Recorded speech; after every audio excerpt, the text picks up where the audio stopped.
राजस्थान में चिंतन शिविर मीटिंग के बाद अब कांग्रेस के सीनियर लीडर गुलाम नबी आज़ाद ने आज जम्मू कश्मीर की सरमाई दारुल हुकूमत जम्मू का दौरा किया, जहां शहीदी चौक पार्टी हेडक्वार्टर में उन्होंने राजीव गांधी जी को श्रद्धांजलि दी। उसके बाद वहां पे वो इंडियन नेशनल कांग्रेस के लीडरान भी वहां पे मौजूद थे, जिनके दरमियान पहले माना जाता था कि इख्तिलाफात है। गुलाम अहमद मीर और रमन बल्ला के अलावा दीगर भी सियासी रहनुमा वहां पे मौजूद थे इंडियन नेशनल कांग्रेस के, जिनके बीच कहा जाता था कि इख्तिलाफात है। चिंतन शिविर मीटिंग के बाद क्या इंडियन नेशनल कांग्रेस के आपसी इख्तिलाफात अब खत्म हो चुके हैं? इस वक्त मेरे साथ मौजूद है यूथ कांग्रेस के लीडर और spokesperson doctor Jahanzeb Sarwal ji, जिनसे हम बात करेंगे।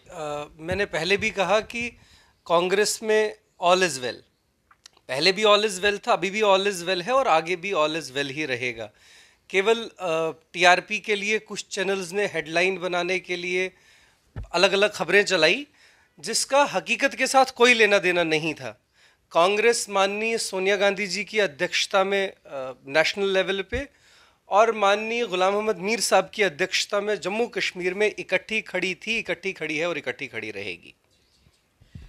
G23 लीडर्स की मीटिंगों के बाद जम्मू कश्मीर में भी देखा गया कि जम्मू कश्मीर प्रदेश कांग्रेस कमेटी के इख्तिलाफात रहे गुलाम नबी आज़ाद साहब के साथ, क्योंकि अलग अलग मुकामात पे रैलीज़ मुनक़्क़द की गई, लेकिन आज एक ही छाते के नीचे सभी लीडरान मौजूद थे। क्या ये राजस्थान में जिस तरह से मीटिंग मुनक़्क़द हुई उसका असर है? जी देखिए, पहले तो मैं आपके माध्यम से ये जनता को बता दूँ कि कांग्रेस में इंटरनल डेमोक्रेटिक सेटअप है। इसमें भारतीय जनता पार्टी की तरह मोदी शाह कंट्रोल्ड सेटअप नहीं है।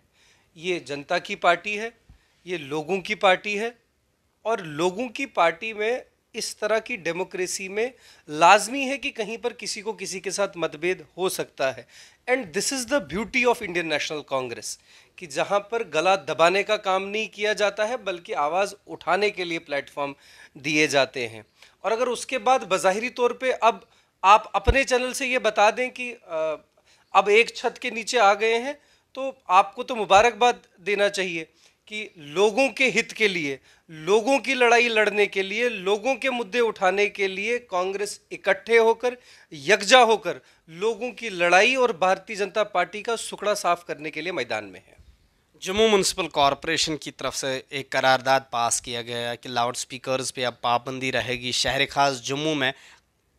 जी, तोड़ने की राजनीति का इनका एजेंडा नागपुर में सेट होता है और जहाँ जहाँ इनके छोटी से छोटी लेवल पे भी इनका सेटअप है, वहाँ तक ये पूरी कोशिश करते हैं कि किस तरीके से इनका बरतानिया के साथ किया हुआ अहद वफा निभाए जाने की कोशिश की जाए।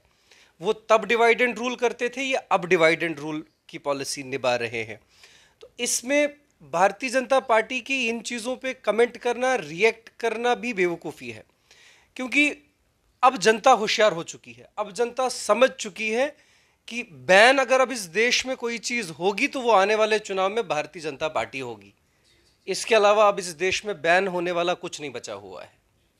बहुत बहुत शुक्रिया। ये थे हमारे साथ यूथ कांग्रेस के लीडर, जिन्होंने कहा कि इंडियन नेशनल कांग्रेस में किसी भी तरह के इख्तिलाफात नहीं थे, वो ज़राए अबलाग के नुमाइंदों की तरफ से ही फैलाया जा रहा था। ताहम इन्होंने भारतीय जनता पार्टी को तनकीद का निशाना बनाते हुए कहा कि अब अगर खात्मा होगा, वो खात्मा भारतीय जनता पार्टी का होगा। और देखना ये ज़रूर होगा कि गुलाम नबी आज़ाद और जे मीर के दरमियान इस तरह की मीटिंगें आगे आने वाले दिनों में भी क्या मुनक्कद होंगी। ईटी भारत उर्दू के लिए जम्मू से मैं मोहम्मद अशरफ।